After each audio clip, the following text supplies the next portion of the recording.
అందరికీ ప్రైజ్లో. నా పేరు ఎస్తేర్ విలియం కేరీ. నా భర్త గురించి ఈరోజు నేను సాక్ష్యం చెప్పాలంటే ఆయన దగ్గర నేను చాలా విషయాలు నేర్చుకున్నా. ఎలా నేర్చుకున్నానంటే, అంకుల్ వాళ్ళు అన్న వాళ్ళు చెప్పినట్టు నిజంగా బలా నమ్మకమైన మంచి దాసుడు.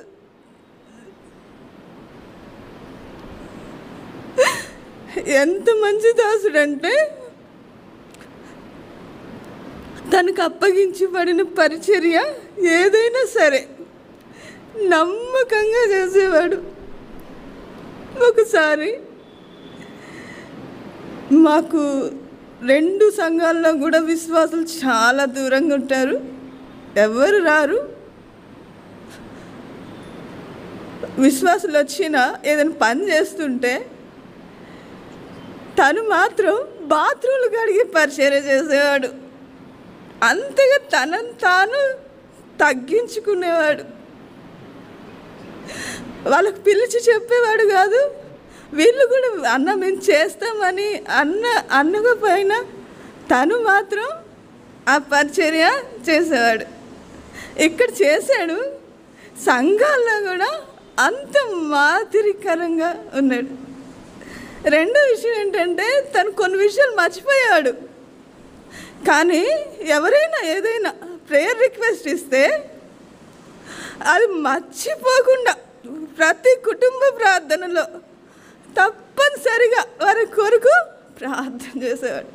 నిజంగా అప్పుడు అనుకునేదాన్ని, శరీరానుసారులు శరీర విషయాల మీద మనసు ఉంచుతారు, ఆత్మానుసారులు ఆత్మ విషయాల మీద మనసు ఉంచుతారు. నిజమే, నా యజమానికి లోక జ్ఞానం లేకపోవచ్చు, కానీ నిజంగా ప్రార్థన పరుడు అనుకునేదాన్ని, సంతోషించేదాన్ని. మూడవదిగా, తను తప్పు లేకపోయినా, ఒకవేళ తన వల్ల ఏదైనా మిస్టేక్ జరిగినా దానికి సారీ చెప్పాల్సిన అవసరం లేకపోయినా, అన్న క్షమించండి, తప్పైంది, ఇంకోసారి చెయ్యను అంటుండే. చనిపోయే ముందు కూడా ఒకరితో మాట అన్నాడంట. అంతగా తనను తాను సరి చేసుకునేవాడు. నాలుగవదిగా ఏంటంటే, అపొస్తలుడైన పౌలు అన్నట్టు సంఘముల గురించి నాకు చింత కలదా అన్నట్టుగా తనకి పిడిసి రావడానికి ముందు రోజు కూడా మన వల్ల ఒక ఆత్మ ఆగిపోకూడదమ్మా, అందరూ మందిరానికి రావాలి, అందరూ సమాధానం పడాలి అని మాట్లాడాడు. అంతగా చింతించాడు.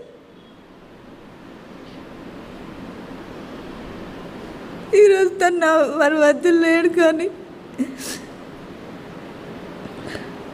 ఈ 4 విషయాలు నేను ఆయన గురించి ఆయన దగ్గర నుంచి నేర్చుకున్నాను. మా కొరకు, మా కుటుంబం కొరకు ప్రార్థించ సమయంలో చెల్లి కూడా చెప్తుంది. లాస్ట్గా చెల్లి కూడా చెప్తుంది.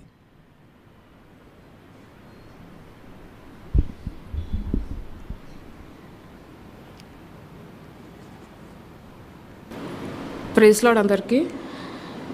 నేను మన్నాకు 3 సిస్టర్స్, మీ పెద్ద చెల్లి. తర్వాత పాట పాడేటప్పుడు చూడొచ్చు, మధ్యలో రావద్దు. అయితే చిన్న ఉన్నప్పటి నుండి కూడా చాలా క్లోజ్గా ఉండేవాళ్ళము. చెల్లినే కానీ ఒక ఫ్రెండ్ లాగా ఉండేవాడు. నేను కూడా అట్లనే ఉండేదాన్ని. డైరెక్ట్ పేరు పెట్టి విల్లి అని పిలిచేదాన్ని, నన్ను సుచి అని పిలిచేవాడు ఇంట్లో ముద్దుగా. ఇంకా అట్లా ఉండేవాళ్ళము. ఆ క్లోజ్నెస్ని బట్టి బాగా చాలాసార్లు గొడవపడే వాళ్ళము, తిట్టుకునే వాళ్ళము, అట్లా చేసేవాళ్ళం అన్నమాట. చాలాసార్లు నువ్వు ఇంతేలే అని చెప్పేసి నేను చాలా అలిగేదాన్ని చాలా విషయాల్లో. ఇంకా ఒక సందర్భంలో అయితే ఒక విషయంలో చాలా హట్ అయినా, ఇట్లా చేసేది లేకుంటేవి నువ్వు ఇట్లా చేసేది లేకుంటేవి అని చెప్పేసి చాలా హట్ అయినా. నేను హట్ అయినని తెలుసు, కానీ ఎప్పుడు కూడా మళ్ళీ కలిసి సారీ చెప్పాలి అని తర్వాత నేను ఇట్లా రూడ్గా ఉంటా అని ఇట్లా అని ఒక అనుకునేవాడు. అట్లనే ఉండేవాళ్ళు ఇద్దరము, తిట్టుకుంటూ కొట్టుకుంటూ. ఇంకా అది అట్లనే నా మనసులో కూడా ఉండిపోయింది. ఇంకా మామూలుగా ఎప్పుడు ఉండేవాను. ఈ పరిస్థితి జరిగిన తర్వాత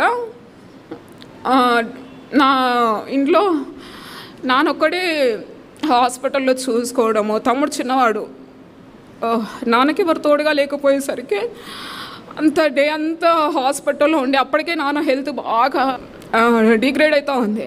ఇంకా ఇంట్లో చెప్పేసి నేను బాగాలేకున్నా పర్లేదు, అన్న దగ్గరికి వెళ్ళేసి నేను హాస్పిటల్లో అంతా చూసుకుంటా, పరిచర్య చేస్తా, హాస్పిటల్కి వెళ్ళి ఇంటికి తీసుకొచ్చిన తర్వాత మీరు ఎట్లా పరిచర్య చేస్తారు కదా, ఫస్ట్ ఇప్పుడు నేను వెళ్తా, వదిన అందుబాటులో లేదు, తను డెలివరీకి వెళ్ళింది, ఇప్పుడు తను రాలేదు, ఇప్పుడు నేను ఉండాలి అన్న దగ్గర అని చెప్పేసి హాస్పిటల్కి వచ్చేసిన. గాంధీకి వచ్చేసిన తర్వాత అక్కడ చాలా సఫర్ అయిపోయాడు, చాలా హెల్త్ చాలా సఫరింగ్లో ఉంది. డాక్టర్స్ ఏం రాశారంటే ఏమి ఇవ్వద్దు, నోటి ద్వారా ఏమి ఇవ్వద్దు, నీళ్ళు కానీ ఆహారం కానీ ఏమి ఇవ్వద్దు అని చెప్పేసి జస్ట్ ఫ్లూయిడ్స్ కలెక్ట్ చేశారు. ఫ్లూయిడ్స్ కలెక్ట్ చేసిన తర్వాత బాగా డీహైడ్రేట్ అయిపోయి నాలుగంతా ఎండుకపోతూ ఉంటే నీళ్ళు ఆపుదామని ప్రయత్నం చేసినా కానీ తట్టుకుంటూ ఉంటే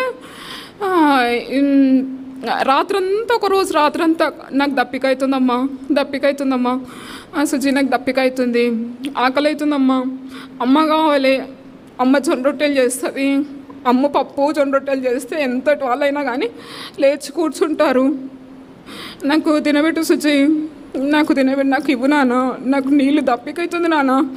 ఎవరు చూస్తే నాలుగంతా చూస్తే బాగా డ్రై అయిపోయి ఉంది. ఆ పరిస్థితుల్లో సడన్గా డాక్టర్స్ ఏం చెప్పారంటే ఈ తల ప్రాబ్లము, ట్యూమర్ ఉంది హెడ్లో, ఫస్ట్ బ్లడ్ క్లాట్ అనుకున్నాము, తర్వాత డాక్టర్స్ ఏమన్నారంటే బ్లడ్ క్లాట్ కాదు, ఇది ట్యూమర్ ఉందని చెప్పారు. ఏం మాట్లాడుతున్నారు సార్ మీరు, ట్యూమర్ అంటారు అని అన్నా. అది బ్లడ్ క్లాట్ అని క్లియర్గా రాసింది కదా అని అంటే, లేదమ్మా డిపార్ట్మెంటే ట్యూమర్ డిపార్ట్మెంట్ ఇది, నేను బ్లడ్ క్లాట్ ఎట్లా చెప్తా, నేను మీరే తప్పు విన్నట్లున్నారు అని అన్నారు. తర్వాత ప్యారలైజ్డ్ అయిపోయింది లెఫ్ట్ హ్యాండ్ లెఫ్ట్ లెగ్ మొత్తము. ఇది కూడా బాగుపడే ఛాన్సెస్ లేవమ్మా లైఫ్ లాంగ్ అని అంటే, ఏంది సార్ హోప్లెస్ మాట్లాడతారు మీరు, అంత హోప్లెస్ ఎందుకు మాట్లాడతారు సార్ ఒకరితోని, ఆయన నా దేవుడు ఉన్నాడు, ఈ డాక్టర్స్ మాట వింటే ఇంతే సంగతి అని చెప్పేసి అనుకున్నాను. తర్వాత దప్పికైతా ఉందంటే ఇస్తే ఏమవుతుందో, మా అన్నకు వాటర్ ఇస్తే తర్వాత తల ఏమన్నా సడన్గా ప్రాబ్లం అవుతుందేమో అని చెప్పేసి ఆ రాత్రంతా నీళ్ళు ఇవ్వకుండా ఉన్నాను. నీళ్ళు ఇవ్వలేదు, బాధ అనిపిస్తుంది కానీ నీళ్ళు ఇవ్వలేదు, ఆహారం అయితే అసలు ఇవ్వలేను. ఏం చేయాలి ప్రభా, మానవురాల్ని కదా, లిమిటెడ్ పవర్స్ ఉన్నాయి నా దగ్గర, రిస్క్ తీసుకోలేను, ఏదైనా సహాయం చేయ ప్రభా అని చెప్పేసి మా అన్నతో ఒక మాట అన్న, చూడలే నేను మానవరాల్ని, లిమిటెడ్ పవర్స్ ఉన్నాయి నా దగ్గర, నేను చేయలేను, నేను నీళ్ళు ఇవ్వలేను నీకు, కానీ దేవుణ్ణి అడుగు, ఏసయ్యని అడుగు, ఏసయ్య ఇస్తాడు, ఒక మాటను అని అన్నాను. ఆ రోజు రాత్రి ఏసయ్య ఒక గ్లాస్ నీళ్ళు ఇవ్వవా ఏసయ్య అని అడిగాడు. ఆ రోజు రాత్రి గ్లాస్ నీళ్ళు అడిగినప్పుడు నెక్స్ట్ డే పోయేది సార్, మా అన్న చాలా డిహైడ్రేట్ అవుతుంది సార్, నాలుగంతా ఎండుకుపోతుంది సార్, తడిపడ్డ గుడ్డ తీసుకొని అదే పేదలు తడిపేదాన్ని, ఇట్లా అవుతుంది సార్ అని చెప్పాను. అంటే ఇవ్వచ్చమ్మా నీళ్ళు ఇవ్వచ్చని అన్నాడు. తలంతా ఒంపి స్పూన్తో చిన్నగా ఫీడ్ చేశాను నీళ్ళు. ఫీడ్ చేసిన తర్వాత రాత్రంతా బాగా ఏదేదో విషయంలో కలవరపడి నన్ను కూడా కలవర పెట్టాడు. ఆ భయంకి తట్టుకోలేక రాత్రంతా మేల్కొని ఉండి అట్లా మార్నింగ్ లేసి బాగా ఇట్లా కూర్చున్నా అంటూ ఉన్నాడు, సుచి రాత్రంతా నేను చికాకు పెట్టాను కదా, నన్ను క్షమించు అన్నాడు. ఏ చిన్న విషయాలకి క్షమాపణ కొడతాడేది, నేను ఎప్పుడైనా ఏ విషయంలో అయినా బాధపరుచుంటే నన్ను క్షమించు సుచి అన్నాడు. అప్పుడు ఆ విషయం గుర్తొచ్చింది, ఏ టైంలో హాస్పిటల్లో ఈ టైంలో నన్ను క్షమాపణ కొడతా ఉన్నాను, నేను క్షమిస్తున్నాను, నువ్వు నన్ను కూడా క్షమించు అని చెప్పేసాను. అట్లా బాగా హెల్త్ అంతా, కానీ ప్రభు నాతో మాట్లాడాడు. నిత్యానందము నా డైలీ పోర్షన్లో ఏషియాలో నిత్యానందం వర్తల మీద ఉండును, వారు విమోచించిన వారు పాటలు పాడుతూ సియోనుకు తిరిగి వచ్చేదారు, వారి దుఃఖ దినములు సమాప్తులు. అంటే ప్రభు మాకు సహాయం చేస్తాడు, ప్రభు మళ్ళీ లేపుతాడు, నన్ను మంచిగా చేస్తాడు, మళ్ళీ నేను ఇంటికి వెళ్తాను. ఇంటికి వెళ్ళిన తర్వాత ఈ ఆనందం నిజంగా ఎప్పటికి ఉంటుంది కదా, అందుకే ప్రభు మాట్లాడుతున్నాడు అనుకున్నాను. ఒకరోజు నైట్ ఏం చెప్పాడంటే, ప్రభు అన్యజనులాగా మీరు కలవరపడొద్దు, ఏడవకూడదని అన్నాడు ప్రభు. అంటే ఏంది ప్రభు ఇట్లా మాట్లాడుతాడు అని చెల్లాక నేను కలవరపడం ఏంది, నేను ఏడవడం ఏంది అంటే మళ్ళీ అన్నాడు మార్నింగ్ లేస్తే అప్పటికి హెల్త్ బాగా డిస్టర్బ్ అయిపోతుంది, వెంటిలేషన్ పైకి వెళ్తూ ఉంది. నేను అన్నాను ప్రభా ఏంది ప్రభా ఇట్లా చేస్తూ వచ్చావు అని చెప్పేసి మా చెల్లెని అక్కడ కూర్చోబెట్టేసి వెళ్ళి ప్రభా ఏంది ప్రభా అని డైలీ పోర్షన్ ఇట్లనే కూర్చొని ఒక పక్కకు కూర్చొని చదువుతూ ఉంటే ప్రభు అన్నాడు వారి మాటలు యెషయా 37:6 వచనం చివరి లైన్లో ఉంటుంది, వారి మాటలు విని కలవరపడొద్దు అన్నాడు. 35వ వచనంలో నేనే నా నిమిత్తమును నా సేవకుడైన దావీదు నిమిత్తమును నేను ఈ పట్టణమును కాపాడి రక్షిస్తానన్నాడు. ఆ మాటలను బట్టి డాక్టర్స్ చివరిగా సైన్ తీసుకున్న పరిస్థితులు ఎంత డీగ్రేడ్ అయిపోయినా ఏ పరిస్థితి ఉన్నా మా అన్నకు నేను ఈ మాటలు బట్టి ధైర్యం తెచ్చుకుంటా. ఈ మాటలు ప్రభు నెరవేరుస్తాడు, ప్రభు నాకు సహాయం చేస్తాడు, మళ్ళీ లేపుతాడు మా అన్నను. నేను డాక్టర్స్ మాటలు వినడం ఏంటి, నేను భయపడడం ఏంటి, చిన్న చెల్లికి ఫోన్ చేస్తే ఇట్లా ఉంది పరిస్థితి అని ఎవరికి చెప్పుకోలేక చిన్నవి మాత్రమే చెప్పేసి పరిస్థితి ఇట్లా ఉంది లోలి అని చెప్పేసి ఏడుస్తూ ఉంటే భయపడద్దు అక్కయ్య, భయపడొద్దు, దేవుడు నాతో కూడా మాట్లాడాడు, ఇగో వాగ్దానాలు ఇవి ఉన్నాయి, మన వాగ్దానాలు బట్టి ముందుకు సాగిపోదాం, డాక్టర్స్ని బట్టి కాదు, డాక్టర్స్ మాటలు అట్లేం చెప్తారు, భయపడొద్దు అని చెప్పాడు. వెంటనే సర్జరీకి తీసుకెళ్తామని చెప్పారు. సర్జరీ కోసమే ప్రభు స్పీడప్ చేయడానికి ప్రాసెస్ ఇట్లా ఎమర్జెన్సీ సిచ్యువేషన్స్ అనుమతిస్తున్నాడేమో అనుకున్నాను. చివరిగా నైట్ కూడా ఆ రోజు సండే నైట్ కూడా కలవరపడి బాగా మొత్తం ట్యూబ్ వేస్తారు, ఇంట్యూబేషన్ అని చెప్పేసి నోట్లో నుండి బాగా ఆడక గోపిరి ఆడక. అప్పుడు కూడా ప్రభు వాగ్దానాల మీద ఆధారపడి ప్రభు ఇట్లా మాట్లాడినావు కదా, ఇట్లా చేసావు కదా, ఈ వాగ్దానం కదా ప్రభు, మా ఫ్యామిలీ ప్రేయర్లో ఒకసారి శుభవచనాలు మీరు వింటారని అన్నాడు ప్రభు.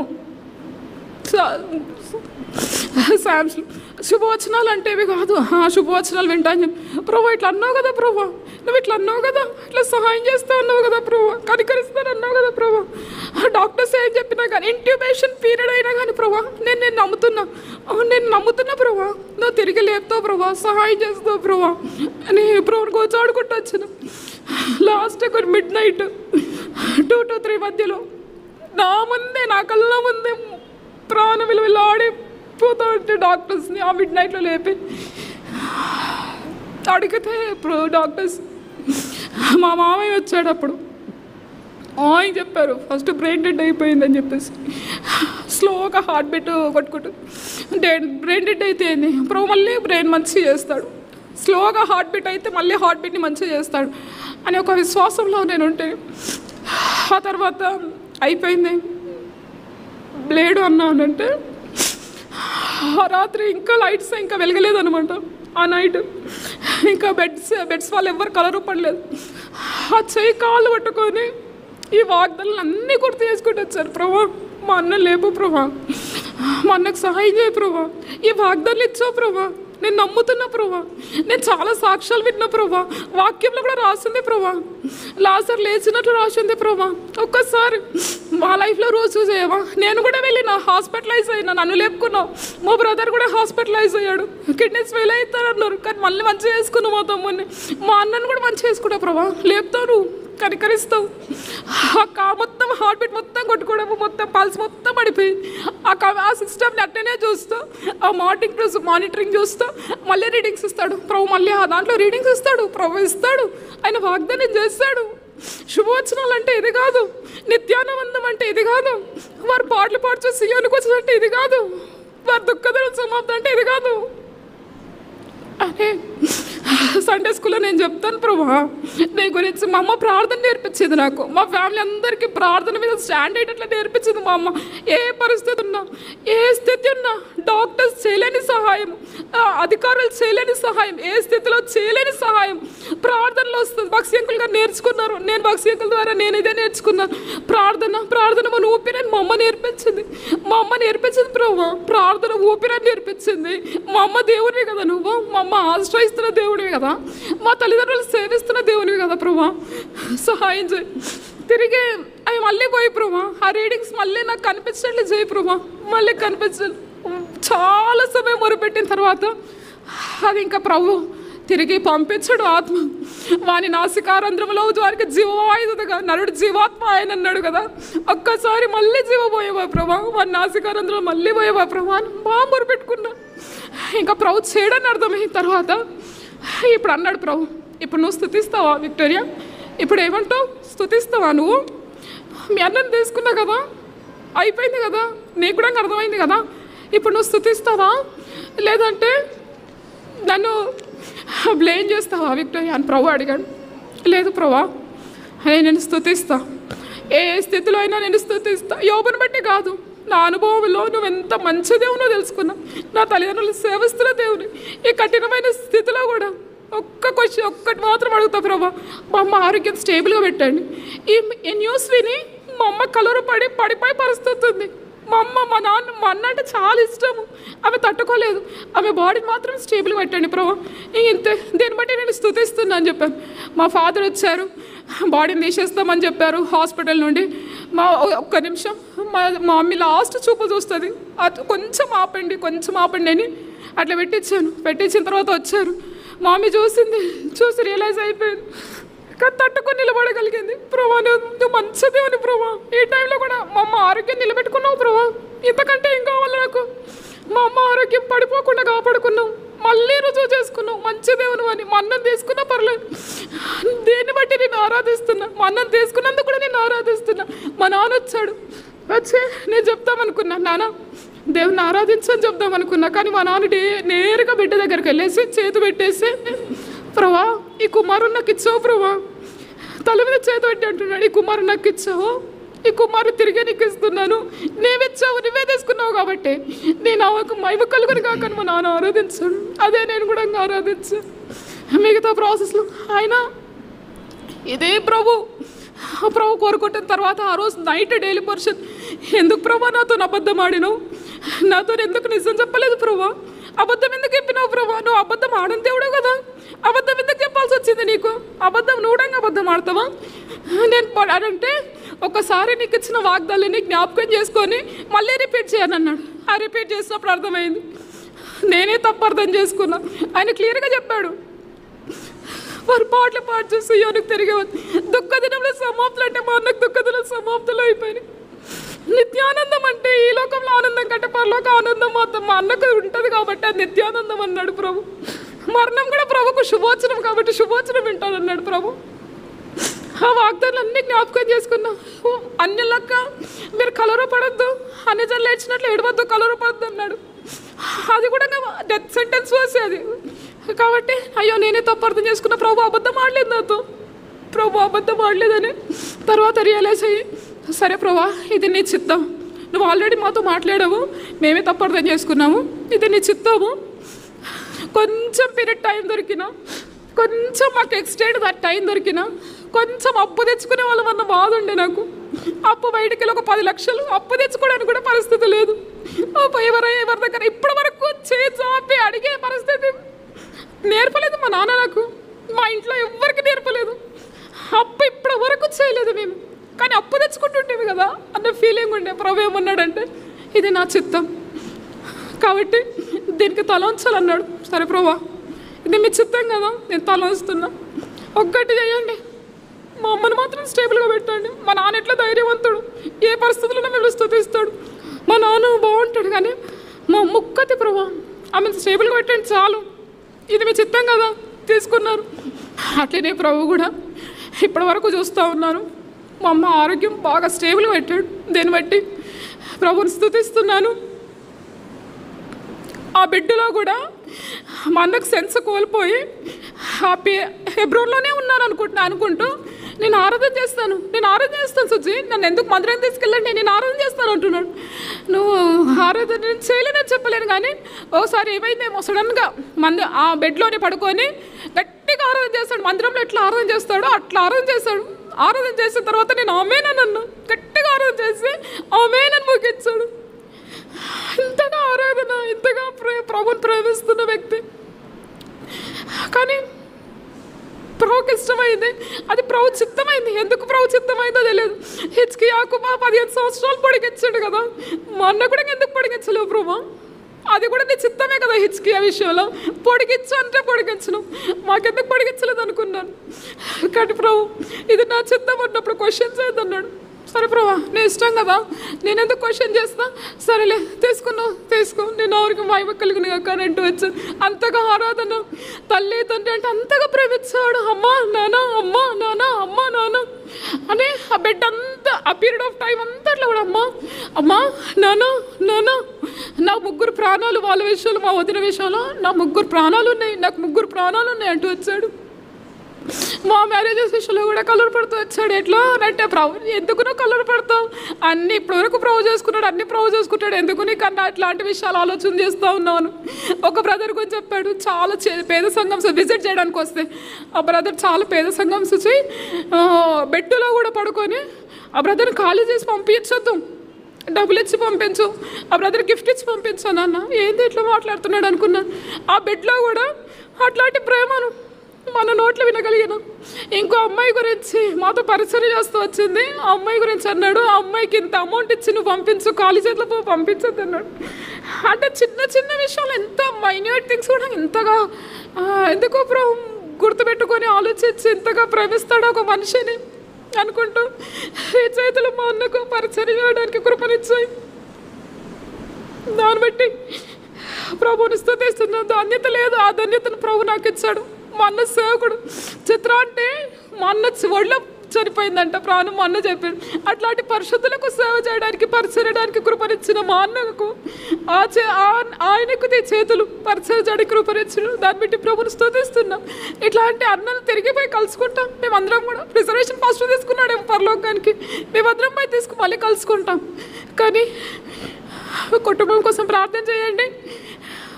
ఆ కుమారులకు తండ్రి దేవుడే తండ్రిగా ఉంటాడు, నేను నమ్ముతున్నాను. ఎందుకంటే మా నాన్న విషయంలో రుజువు చేశాడు. మా నాన్న కూడా చాలా చిన్న వయసులో వాళ్ళ నాన్న కోల్పోతే మా నాన్న లైఫ్ అంతా నేను అబ్జర్వ్ చేసుకుంటూ వస్తే దేవుడు మా నాన్నతో ఉన్నట్లు, దేవుడే మా నాన్నకు తండ్రిగా ఉన్నట్లు నేను చూశాను నేను. కాబట్టి అదే దేవుడే చిన్నపిల్లలకు కూడా తండ్రి ఉంటాడు. వాళ్ళ లైఫ్ కూడా అంతే అద్భుతంగా మా నాన్నకు ఎట్లా దేవుడు తోడుగా ఉంటూ వచ్చాడో అంతే అద్భుతంగా తోడుగా ఉంటాడని నేను నమ్ముతూ ఉన్నాను. దీన్ని బట్టి ప్రభుని స్తుతిస్తున్నాను. అనే విషయాల్లో అయితే చిన్న రిక్వెస్ట్ ఏంటిదంటే వాళ్ళ కోసం ప్రార్థన చేయండి. మా వదిన కూడా నిబ్బరంగా ఉండేటట్లు ప్రార్థన చేయండి. ప్రభు రేపటి దినాలు మనం ఖచ్చితంగా ఆశీర్వదిస్తాడు. అట్లు మా అమ్మ ఆరోగ్యం కోసం కూడా ప్రార్థన చేయండి, స్టేబుల్గా నిలబడడానికి. ప్రతిసారి ఫోన్ చేస్తే బెటా ఏడున్నావు బెటా, మా తమ్ముడు ఏదైనా సదా ఇస్తే మీ అన్నకు చెప్పి కొట్టిస్తారా, ఏమనుకుంటున్నారా నువ్వు వెళ్ళికి చెప్పి కొట్టిస్తారా, ఏదైనా మేము మాట వినకపోతే మీరేందే నాకు, నేను మా అన్న మా విల్లి దగ్గర ఉంటా, నా కొడుకు దగ్గర పోయి ఉంటా అన్న అట్లాంటి పరిస్థితులు ఉన్నాయి. తనకు కూడా స్టేబుల్గా ప్రభు పెట్టాలి, ఆ ప్రభు కృపనివ్వాలని ప్రార్థిస్తూ ఉన్నాను, ఆశిస్తూ ఉన్నాను. ప్రభు సహాయం చేస్తాడు తప్పకుండా. మీరందరూ కూడా ఒకసారి జ్ఞాపకం చేసుకోమని రిక్వెస్ట్ చేస్తున్నాను. Thank you. Praise the lord.